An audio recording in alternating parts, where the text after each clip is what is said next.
Hello students, welcome back. आज की video के अंदर हम मैटर के टाइप्स को क्लासिफाई करने वाले हैं। पिछली वीडियो के अंदर हमने मैटर को स्टार्ट किया था, उसके बारे में जस्ट इंट्रोडक्शन के बारे में बात की थी। आज की वीडियो के अंदर हम मैटर को क्लासिफाई करेंगे, how many types of it, और उन्हीं को पढ़ने वाले हैं। 3 टाइप का होता है। फर्स्ट है इसके अंदर सॉलिड, सेकेंड है लिक्विड और थर्ड है गैस। ओके, ये 3 टाइप का होता है। कौन कौन सा? सॉलिड, लिक्विड और गैस। तीनों चीजें जो हैं, आप इनसे एक तरीके से आपको इनके बारे में पता है, आप चीजों को देख के बता सकते हैं कि आइदर इट इज सॉलिड और not. Okay, either it is present in gases form और नॉट। ये बहुत ही कॉमन सी चीज है जिसकी अंडरस्टैंडिंग इस लेवल के ऊपर, 9th लेवल के ऊपर आपको रहती है। इसी को हम थोड़ा सा डिस्कस कर लेंगे यहाँ पर। फर्स्ट है सॉलिड। तो सॉलिड वो सब्सटेंस होते हैं which have definite volume and definite shape। यानी सॉलिड वो सब्सटेंस होते हैं जिनके पास एक डेफिनेट वॉल्यूम होती है और डेफिनेट शेप होती है। लेकिन लिक्विड्स के केस में क्या होता है? these have definite volume but not definite shape. इनके पास डेफिनेट वॉल्यूम तो होती है लेकिन डेफिनेट शेप नहीं होती। और गैसेस क्या होते हैं? These have neither definite volume nor definite shape. ना तो डेफिनेट वॉल्यूम होती है इनके पास, ना ही डेफिनेट शेप होती है। यानी सॉलिड वो होते हैं जिनके पास अपनी खुद की एक वॉल्यूम, एक डेफिनेट वॉल्यूम और शेप होती है। लिक्विड वो होते हैं जिनके पास डेफिनेट वॉल्यूम तो होता है लेकिन डेफिनेट शेप नहीं होती है। और गैस वो होती है जिनके पास ना तो डेफिनेट वॉल्यूम होता है, ना ही डेफिनेट शेप होती है। अब देखिए एग्जाम्पल लेके चलते हैं हम इसका। जैसे आप कोई भी सॉलिड चीजों को कंसिडर कर सकते हैं, जैसे टेबल हो गई, चेयर हो गई, बोर्ड हो गया। ये सारे किसके एग्जाम्पल हैं? सॉलिड्स के एग्जाम्पल हैं। ये जो बोर्ड है सॉलिड है, पता चल रहा है, फील हो रहा है कि ये सॉलिड है। ओके, लेकिन अगर केमिस्ट्री पॉइंट ऑफ व्यू से हमें एग्जाम्पल लेने हैं इसके, तो किन्हीं केमिकल्स के बारे में बात करनी पड़ेगी हमें। शुगर देखिए आपने, चीनी देखिए, घर में सबकी चीनी होती है। शुगर है, सॉल्ट है ना? तो ये किस फॉर्म के अंदर प्रेजेंट रहते हैं? सॉलिड फॉर्म के अंदर प्रेजेंट रहते हैं। आप किचन में जाना, थोड़ी सी शुगर हाथ में लेके उसके जो पार्टिकल्स होते हैं उन्हें उठा के बिल्कुल देखना, सॉलिड होती है, एक यूनिक सी क्रिस्टल होते हैं, उनकी शेप होती है एक प्रॉपर। तो ये सॉलिड फॉर्म के अंदर होते हैं। इसी तरीके से सॉल्ट भी जो है वो सॉलिड फॉर्म में होता है। जबकि लिक्विड जो है इसके अंदर एयर हो गई, ठीक है, ऑक्सीजन गैस हो गई, कार्बन डाइऑक्साइड हो गई। ये जो गैसियस सब्सटेंसेस होते हैं, जितने भी गैसेस है, सॉरी ये गैसेस के अंदर आता बेटा, लिक्विड के अंदर लिख दिया मैंने। इसके अंदर आएगा air, oxygen and carbon dioxide. मैंने फॉर्मूला लिख दिया है कार्बन डाइऑक्साइड का। लिक्विड के अंदर हम किसको ले सकते हैं? सबसे पहले तो बेस्ट एग्जांपल जो होता है वाटर, अल्कोहल, मिल्क, ये सारे क्या होते हैं? लिक्विड होते हैं। यानी वाटर जो फ्लूइड कंडीशन के अंदर होता है, जिनके अंदर फ्लूइड की प्रॉपर्टीज होती है, वो लिक्विड कहलाएंगे। जैसे वाटर हो गया, अल्कोहल हो गया, मिल्क हो गया, एयर हो गई, ऑक्सीजन हो गई, CO2 हो गई, ये सारी क्या है? गैसेज है। अब मैं यहाँ पर प्रेजेंट हूँ, इस रूम के अंदर, सराउंडिंग के अंदर एयर प्रेजेंट है, क्या मैं उसे टच कर सकती हूँ? नहीं कर सकती। लेकिन फिर भी ये किसके अंदर क्लासिफाई किया गया है? मैटर की एक स्पेशल टाइप के अंदर क्लासिफाई किया गया है। लेकिन मैं उस चीज को महसूस कर सकती हूँ, फील कर सकती हूँ। तो इस वजह से हम इसे किस में कंसिडर करते हैं? मैटर के अंदर कंसिडर करते हैं। इसी तरीके से जो लिक्विड होता है, वाटर सबने टच करके देखा हुआ है, सबको पता है, पूरे दिन पानी पीते रहते हो, गर्मियाँ वैसे चल रही है, तो जो वाटर है वो लिक्विड फॉर्म में होता है। अल्कोहल जो है, जो बहुत सारे तरीके की अल्कोहल होती है, लैब के अंदर हम इथाइल अल्कोहल का यूज करते हैं। और इसी तरीके से जो ड्रिंकेबल अल्कोहल होती है वो भी इथाइल अल्कोहल ही होती है, जो ड्रिंकिंग पर्पस के लिए यूज की जाती है। इनकी कंसेंट्रेशन जो है वो मैटर करती है। लेकिन तो वो अल्कोहल भी लिक्विड फॉर्म के अंदर होती है, मिल्क लिक्विड फॉर्म के अंदर होता है। तो ये सारे किसके एग्जाम्पल है? लिक्विड के एग्जाम्पल्स है। यानी वाटर को देखिए, शुरू से बात करते हैं दोबारा से। इनकी डेफिनेट शेप होती है। एक चेयर है तो उसकी शेप चेयर जैसी, अब ये बोर्ड है तो ये बोर्ड की शेप के अंदर ही, जैसा भी स्क्वायर फॉर्म के अंदर है इसी तरीके से प्रेजेंट रहेगा।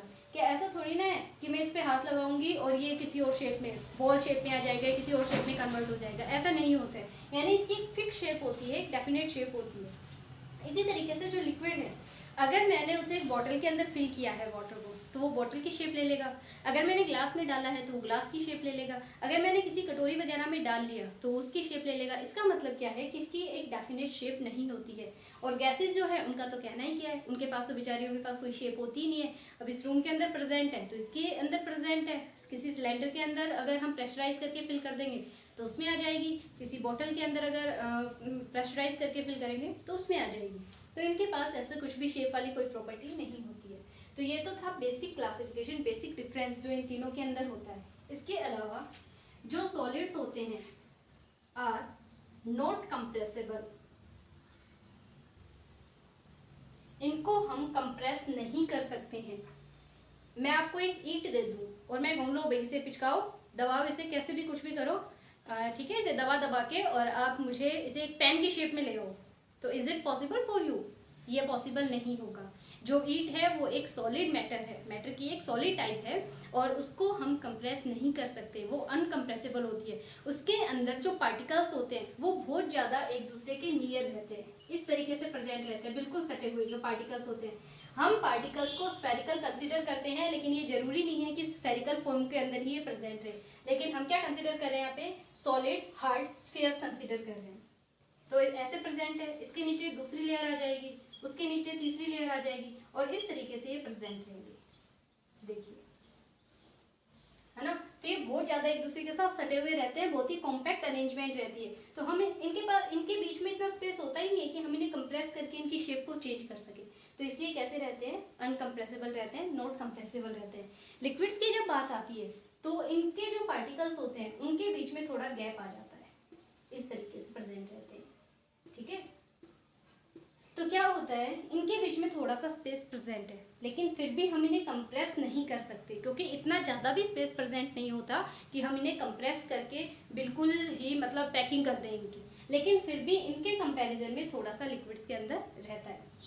गैसेस जो होती है, इनके जो पार्टिकल रहते हैं ये एक दूसरे से बहुत ज़्यादा फार अवे रहते हैं, बहुत ही ज़्यादा डिस्टेंस के ऊपर रहते हैं। तो अगर हम जिस भी कंटेनर के अंदर ये प्रेजेंट होंगे, अगर हम इसे सील बंद करने की कोशिश करें और यहाँ पर कोई पिस्टन लगा के इसे कंप्रेस करें, यहाँ से दबा के कंप्रेस करें, तो ये सारे पार्टिकल्स इकट्ठे होके इतनी सी जगह में आ जाएंगे, यानी ये कंप्रेसिबल नेचर के होते हैं। ये कंप्रेस नहीं हो सकते सॉलिड, क्योंकि इनके बीच में इंटरमोलिकुलर फोर्स ऑफ अट्रैक्शन बहुत ज़्यादा होता है, पार्टिकल्स के बीच में स्पेस प्रेजेंट नहीं रहता, जिस वजह से ये कंप्रेस होना इनके लिए पॉसिबल नहीं होता है। लिक्विड्स के अंदर भी कंप्रेसिबिलिटी की प्रॉपर्टी नहीं होती है, हालांकि इनके पार्टिकल्स जो है वो एक दूसरे से थोड़े से फार अवे होते हैं, थोड़ा सा गैप होता है उनके बीच में। गैसेस के अंदर ये प्रॉपर्टी बहुत ही इजीली फाइंड आउट होती है। इनके अंदर जो पार्टिकल्स होते हैं वो एक दूसरे से मैक्सिमम डिस्टेंस के ऊपर रहते हैं, तो हम उन्हें कंप्रेस करके इजीली किसी भी कंटेनर के अंदर फिल कर सकते हैं। फॉर एग्जांपल, घर के अंदर एलपीजी गैस का यूज़ किया जाता है, तो गैस किस में आती है? क्या बाल्टी में भर के लेके आते हैं हम? नहीं, सिलेंडर्स के अंदर आती है। तो सिलेंडर के अंदर जो गैस होती है वो बहुत ज़्यादा कंप्रेस करके डाली जाती है ताकि वो काफ़ी लंबे टाइम तक चल जाए। और इसी तरीके से कोल्ड ड्रिंक्स की जो बोतल होती है, इधर कोको कोला, पेप्सी वगैरह जो भी आपकी फेवरेट ब्रांड है, इसके अलावा जितने भी अल्कोहलिक बेवरेजेस होते हैं, either champagne, beer, whatever it is, तो उनके अंदर भी बहुत सारे जो बेवरेजेस होते हैं उनके अंदर भी CO2 जो है, कार्बन डाइऑक्साइड जो है, वो कंप्रेस करके बोतल के अंदर भरी जाती है। आप देखना, जो कोल्ड ड्रिंक की बोतल होती है उसे ओपन करने से पहले एक बार ठंडी होनी चाहिए वो बहुत, और उसे एक बार अच्छे से शेक करें और उसके बाद उस बोतल के जो ढक्कन होता है उसे खोल के देखना। आपको ये चीज़ ऑब्जर्व होगी कि बबल्स के साथ बहुत ही स्पीड से जो गैस है वो उसमें से बाहर निकलती है ना। तो वो जो बबल्स बनते हैं वो कार्बन डाइऑक्साइड गैस के होते हैं। इसका मतलब क्या है कि गैस को कंप्रेस करके हम किसी भी चीज़ के अंदर फिल कर सकते हैं। तो ये आपका बेसिक डिफरेंस हो गया सॉलिड, लिक्विड और गैस के अंदर। ओके, तो आई होप आप ये कर पाएंगे। इसके अंदर जो है सॉलिड के अंदर मैं आपको एक चीज़ और बताना चाहूँगी। वैसे तो लॉट्स ऑफ एग्जांपल आपकी बुक के अंदर दिए हुए हैं, आप जितने पढ़ना चाहें पढ़ सकते हैं, जो भी प्रॉब्लम हो वो आप पूछ सकते हैं।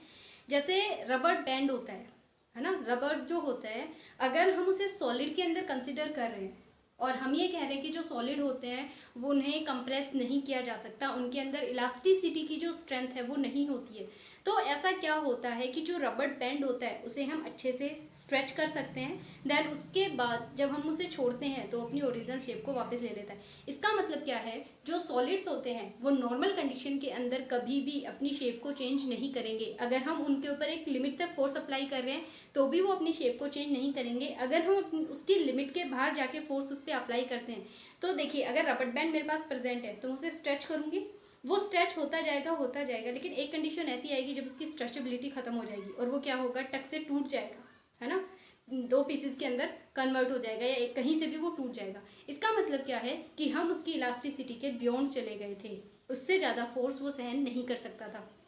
लेकिन ये किस वजह से होता है, इनके अंदर इलास्टिसिटी की प्रॉपर्टी होती है, जिस वजह से जब तक हम उसके ऊपर फोर्स अप्लाई करेंगे तब तक वो स्ट्रेच रहेगा। जैसे ही हम फोर्स अप्लाई करना छोड़ देंगे वो तुरंत अपनी ओरिजिनल पोजीशन के अंदर आ जाएगा। तो वो भी सॉलिड्स के अंदर कंसीडर किया जाता है। इसी तरीके से जो स्पंज होता है ना, जो स्क्रब वगैरह होते हैं अपने घर में आपने देखे होंगे, स्पंज होते हैं उनके ऊपर, तो उनको भी हम सॉलिड्स में कंसीडर करते हैं। और लेकिन उन्हें तो हम इजीली कंप्रेस कर सकते हैं, तो कंप्रेस कर सकते हैं उन्हें इजीली, क्यों, क्योंकि वो होता तो सॉलिड है नॉर्मल कंडीशन के अंदर, लेकिन उसके अंदर बहुत बारीक बारीक होल्स बने हुए होते हैं जिनके अंदर एयर फिल्ड रहती है।